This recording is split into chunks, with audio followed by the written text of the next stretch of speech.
The thoughts won't stop. His name keeps echoing. Her presence shows up in songs, in dreams, in silence. It doesn't matter how much time has passed. Something in you still responds, not just mentally, but viscerally. Your breath catches at a certain memory.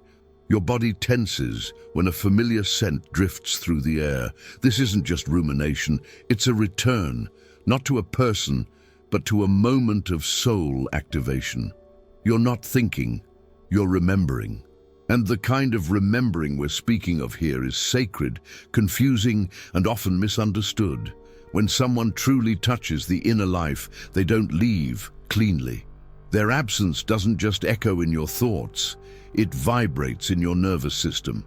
The heart holds them like an unfinished story, and the body relives the scenes, hoping for a different ending. Jung once wrote that memory isn't data, but a living image, an inner figure that remains alive in the unconscious. To obsess, to loop, to ache for someone who's no longer here is sometimes the self's way of trying to retrieve what was lost inside of you when they walked away. They activated something ancient, a state, a presence, a knowing. They may not have belonged in your future, but they opened a forgotten door. Greg Braden speaks of the heart not as a metaphor, but as a field of coherence, a space that records the frequency of relational experiences. When someone enters during a vulnerable or meaningful moment, the energy of that interaction doesn't get stored as thought. It gets imprinted as sensation, as vibration, as soul memory. So know, what keeps returning isn't just their name. It's the precise moment your soul expanded in their reflection, the version of you that remembered what it meant to want again. You are not overthinking. You are remembering, literally pulling back together the scattered parts of yourself that burst open during a love that couldn't stay. And that's what this video will explore. We're not here to tell you to let go. We're not here to deny the ache. We're here to walk into the space where memory becomes a mirror, where obsession becomes initiation, and where the most persistent thoughts are not a sign of madness, but a call to embodiment. Let's begin. There are moments when you find yourself mid-thought, mid-breath, mid-heartbeat, and they are there again. Not their body, not even their face, but something invisible, electric, haunting. You think it's them, but it's not. What returns isn't the person, it's the version of you they unlocked. It was a Sunday, or maybe a hallway, or just the quiet space between two sentences. Something opened. You laughed with your whole face. You said what you meant without fear. You looked in their eyes and for a moment recognized your own. Not the you that survives, but the you that breathes. This is why they don't leave. Because they weren't just someone you loved. They were the mirror in which a sleeping part of you awoke. Jung understood this process deeply. He wrote that every relationship is a psychic event, an encounter not just between people, but between images, archetypes, and forgotten fragments of the soul. What we feel then is not always about the other. It is about the state of being they brought forth. Often the ache that lingers is not theirs. It's the absence of the open self, the free self, the desired self, the version of you who surfaced in their presence like light through water, just for a moment, but enough to be remembered. What hurts now is not only their leaving, it is that when they left, that version of you went quiet again. And so you return, not to them, but to the frequency of what they held space for, a part of you that wants to come back, but no longer knows how. This is why some memories come with a pulse, because they are not memories of another. They are memories of the self trying to return. In the silence that follows them, listen closely, not for their voice, but for your own, the one that existed fully, just once, in their gaze. It sounds simple. Let go, move on, release them, and peace will come. But what happens when the ache isn't just in the mind, but in the chest, the breath, the skin? Some absences don't dissolve in logic. They linger in the nervous system, imprinted in the flesh, like a memory that refuses to fade, because it never had the chance to be understood. There's a moment that returns without asking, not always visual. Sometimes it's just a hum in the body, a tightening, a soft ache, a wordless echo. The body isn't resisting healing, it's still in relationship with meaning. Gregg Braden's work on emotional coherence reminds us that the heart doesn't store memories the way the brain does. It remembers frequency, not the fact of someone's presence, but the emotional resonance they carried. And if that resonance activated a moment of opening, trauma, or vulnerability, then the memory is not stored in the timeline. It's stored in the tissue, in the breath, in the subtle field between you and the world. So the idea of letting go becomes almost violent to the soul. Not because the soul is unwilling, but because it hasn't been given the space to integrate what was felt. We are taught that detachment is power, that strength lies in release. But real detachment is not an act of will. It is an act of wholeness. And wholeness begins when the body is allowed to remember without judgment, when the feeling is invited, not erased, when the past is no longer resisted, but welcomed long enough to find its shape, its voice, its meaning. It is not weakness to still feel their presence. It may simply mean that your soul has not finished digesting the story. There is nothing wrong with still holding on. The body is honest, and it will let go only when what it held has been fully seen. This is not delay. This is sacred timing. Sometimes it doesn't make sense. Why they mattered so much. Why their absence still hums through your chest like an unfinished chord. You weren't together long. Or maybe you never were. Not really. But their presence changed something, not just around you, within you. Because some people are not meant to stay. They are meant to initiate. They arrive not as partners, but as portals. Not as conclusions, but as calls. Carl Jung wrote often of how the soul longs for wholeness, and when a missing part remains unconscious, it projects outward onto others, especially onto those who embody qualities we've exiled in ourselves. You meet someone and feel electricity, not always love, but recognition, as if they've been sent not from the world, but from the psyche itself. It's not about the relationship, it's about what they stirred, the sovereign, the sensual, the rebel, the mystic. You weren't falling for them. You were falling into a forgotten version of yourself, rising again through their reflection. And so what lingers isn't a person, it's a myth, waiting to be claimed. An archetype at the threshold, knocking not to be chased, but to be embodied. Gregg Braden reminds us that coherence comes when the heart and the mind align with truth. And the truth is, they were the symbol. You were the story being written beneath them. Let the longing guide you, not back to them, but forward into the power they unknowingly awakened. They were never the destination, only the door. And what stands on the other side is a part of you that's ready to be met.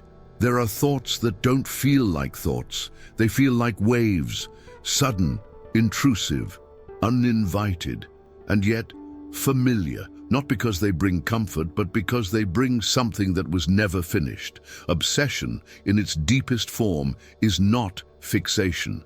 It is repetition born of incompletion. You try to reason your way out. You tell yourself it's over, but the body doesn't speak the language of logic. It speaks in sensation, in tension, in flashbacks that have no images, only weight.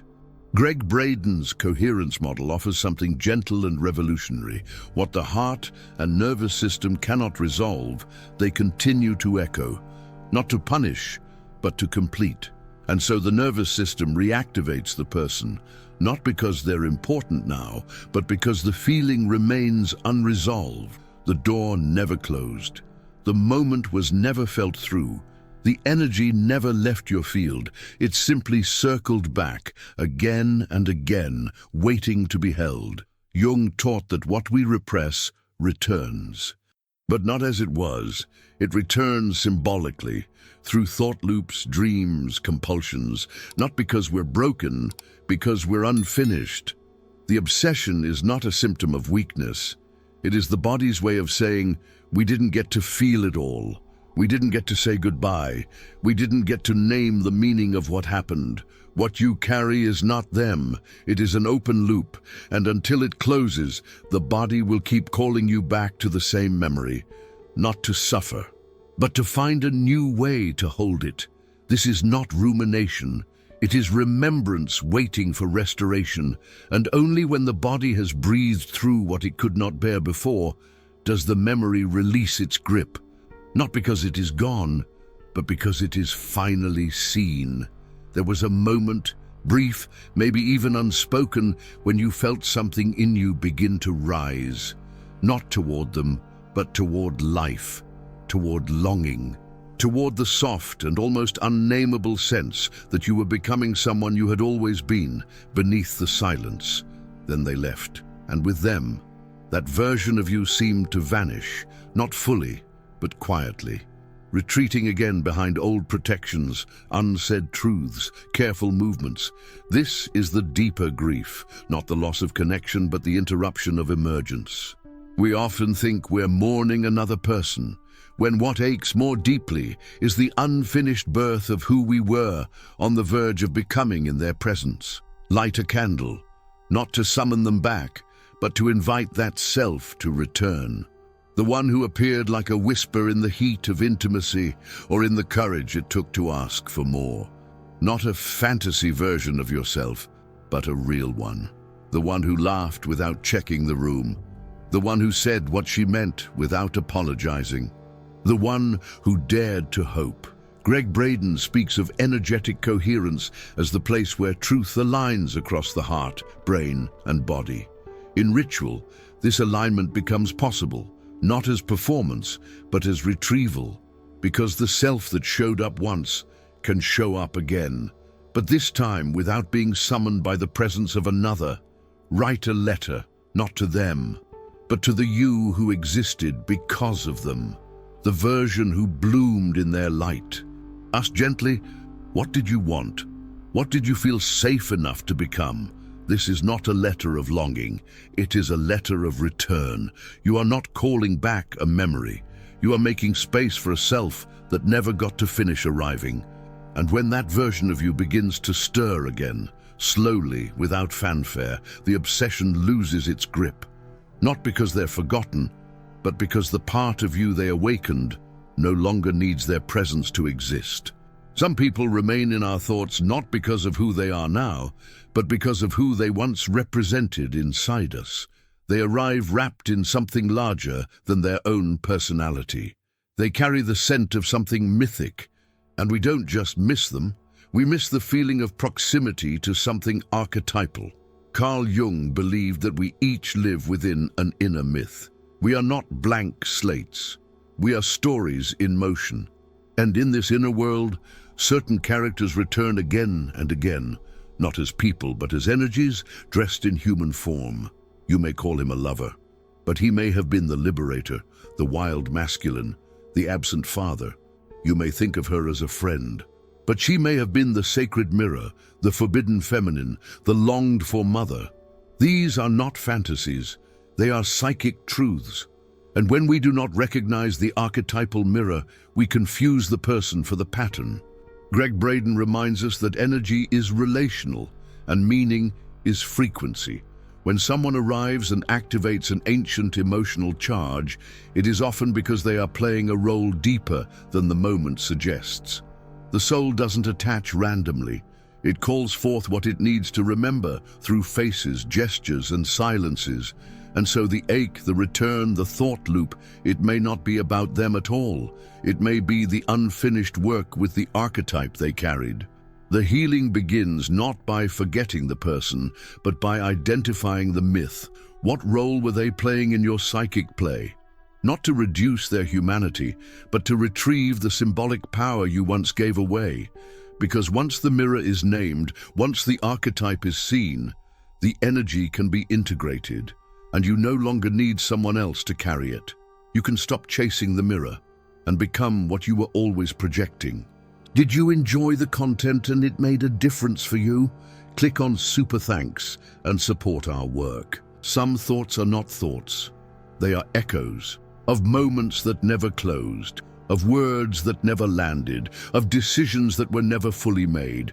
There are chapters in our lives that end with a door left ajar, and it's through that open door that the psyche continues to call, not to pull us back into the past, but to ask us to finish what our fear interrupted. Jung wrote that what is not made conscious will return as fate, but sometimes it doesn't return as a new experience. It returns as a memory that replays again and again until the energy it carries can be seen, named, and brought to rest. What lingers is not their presence. It's the incomplete cycle of your own becoming. The letter never written, the goodbye never spoken, the truth swallowed in silence to preserve what was already falling apart. Gregg Braden reminds us that the emotional field of the heart is non-linear. It doesn't process time, it processes coherence. And if a story ended in fragmentation, if your inner world never aligned around what happened, then the heart holds on to the unfinished sequence like a sacred question left unanswered. The psyche isn't obsessed, it is unresolved.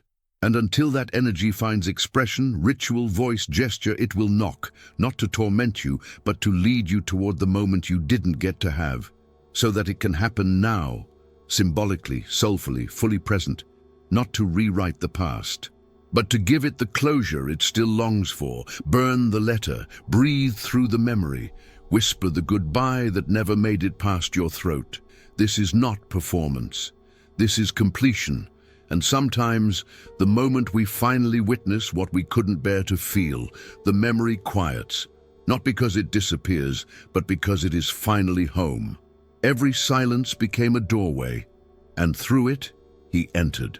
Not in body, not in voice, but in the subtle ache that settled in her breath whenever the world went quiet. She didn't speak of it often, the way his name echoed in songs, in passing cars, in the pause before sleep. It felt irrational, even to her, as though her thoughts were stuck in a loop she didn't consent to. But one night, as the thoughts rose again like smoke in a dark room, she asked a different question. Not, "Why can't I stop thinking of him?" but "What part of me is still missing?" The answer didn't come as words. It came as a shiver, a memory of the moment she first allowed herself to be bold in his presence, when she stopped performing and started feeling, when she let her desire show without apology, when she finally said what she wanted and didn't shrink when he didn't give it. What she missed was not him. It was the version of herself who dared to come forward, the one who no longer waited for permission. He was gone, but she was still waiting, not for his return, but for her own. That night, she wrote, not to him, but to the self she had abandoned when his gaze no longer held her. She didn't beg for closure. She gave herself witness, and something shifted. The thoughts didn't vanish, but they no longer held her breath captive. They passed through like wind through open windows, heard but no longer clung to. She realized then that memory doesn't always ask for forgetting. Sometimes it asks for reintegration. And when the self returns, the obsession fades, not because the story is over, but because it has been re-inhabited. You weren't overthinking, you were re-entering a memory the body never stopped holding. What you thought was obsession was actually coherence in search of completion. The nervous system doesn't forget what once made it feel safe, or shattered, or seen. The psyche doesn't release what hasn't yet been integrated. And the soul doesn't let go of what once helped it glimpse itself more clearly. You're not haunted by a person. You are haunted by a version of yourself that still waits at the threshold of becoming.